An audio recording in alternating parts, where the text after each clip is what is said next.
Hey guys, Angus here bringing another video today. As you can see, got a little bit of a different background going on here, one you haven't seen before, but nevertheless, we are out on the range because we have a shooting test today.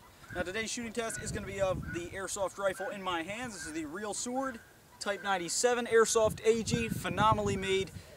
Excellent gun right here. If you're interested in purchasing it, there'll be a link down below in the description to airsoftstation.com. You can purchase this exact gun for about $400. With that being said, we're going to go ahead and get into the shooting test. As you guys know, normal procedure, got an open field, the smaller than a crouching man target setup, and we do have a light amount of wind coming at us, not too much, so it shouldn't affect the gun too much, and we do have our hop-up adjusted, so we're going to go ahead and get into the shooting test. For the shooting test, we're going to be using the custom 10.8 volt 1200 milliamp custom type battery, housed down here in the handguard. And magazine-wise, we're going to be using a 300 round high-capacity magazine. This gun takes M4 style magazines, loaded up with TSD .25 gram BBs. So with that being said, let's go ahead and get into the shooting test of the Real Sword Type 97. Alright, first up is 50 feet.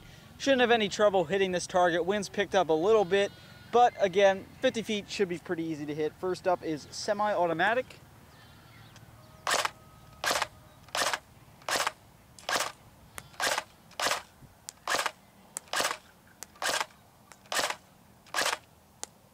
As you can see, semi-automatic at 50 feet, no trouble at all. Let's switch to full auto. About 900 rounds per minute with full auto. As you can see, full auto, 50 feet, easy hit. All right, we're now back at about 75 feet. Again, this shouldn't be too much trouble hitting the target from back here, but again, wind has picked up a little bit. And let's go semi-automatic.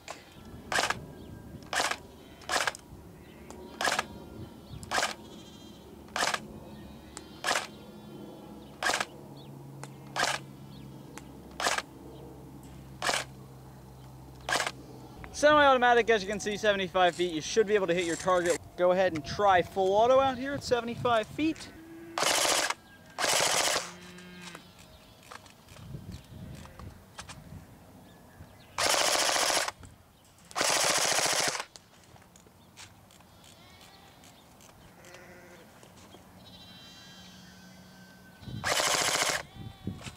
Alright, as you can see, full auto, it seems to be a bit sporadic, but you're going to be able to hit your target. Alright, we're now back at 100 feet. I believe this is going to be the farthest distance we try due to the wind. And let's go ahead and see what we can do on semi-automatic.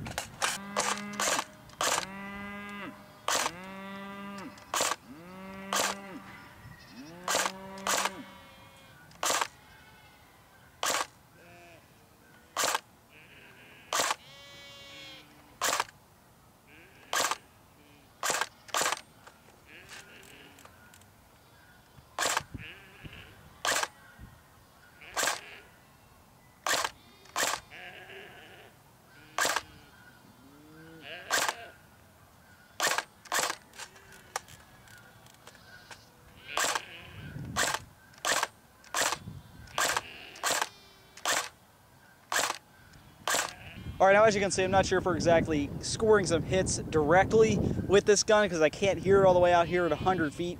But if you pay attention to the footage, you can see the groupings. They're either barely missing to the sides or maybe skimming over a little bit up top. And again, this target's much smaller than an actual player, so chances are if that's a player, you're going to hit him. It's basically the same thing as we saw with the D-Boy Scar, where semi-automatic this far out couldn't really hit anything due to the wind. So let's go ahead and do full automatic.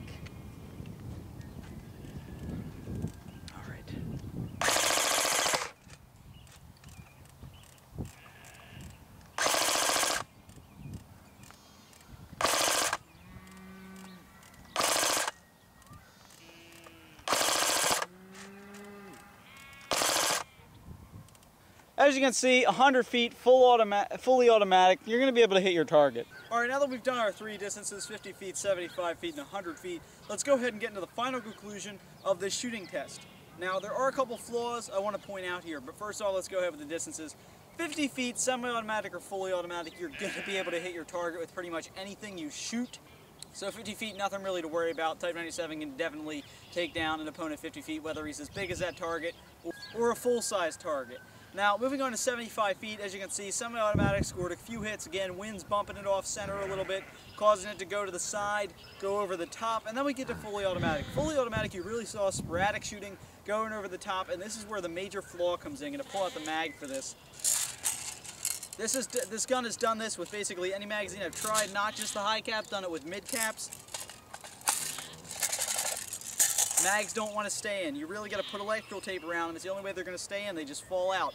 So while I'm shooting during this shooting test, I'm having to clutch the magazine and try and aim like this, trying to hold the magazine in. So that's the reason that 75 feet got really sporadic, because I was having a lot of issues with the magazine there when I was trying to shoot fully automatic. But at 75 feet, you're going to be able to hit your target on fully automatic. Moving to 100 feet, semi-automatic again, guys. I don't think we had to score 2 or 3 hits, but wind pushed them off to the side, over the top. If you look at the groupings, you're going to be able to hit your target at 100 feet. Fully automatic, we did score quite a few hits on full auto, and again, man-sized target, you're definitely going to hit them. And overall conclusion, with the exception of that mag fault, that's a huge problem. Really got to test some electrical tape out, see if it sticks in there. But other than that, this is a dang accurate gun. You can definitely hit your opponents at probably up to 150 feet. If we had that much space, I'd be doing it. If it wasn't as windy, I'd probably be doing it. But definitely this is one accurate gun. Real Sword makes some good stuff, and as you can see from the chrono and now the shooting test, not only is it great externally, it's also pretty good internally, got some good performance on it. So with that being said, this has been Deathcore Airsoft shooting test of the Real Sword Type 97 Airsoft AEG. Link down below to Airsoft Station where you can purchase it. Great accuracy, just one major flaw with that magazine. If you're holding the mag, it's going to take away some of your accuracy.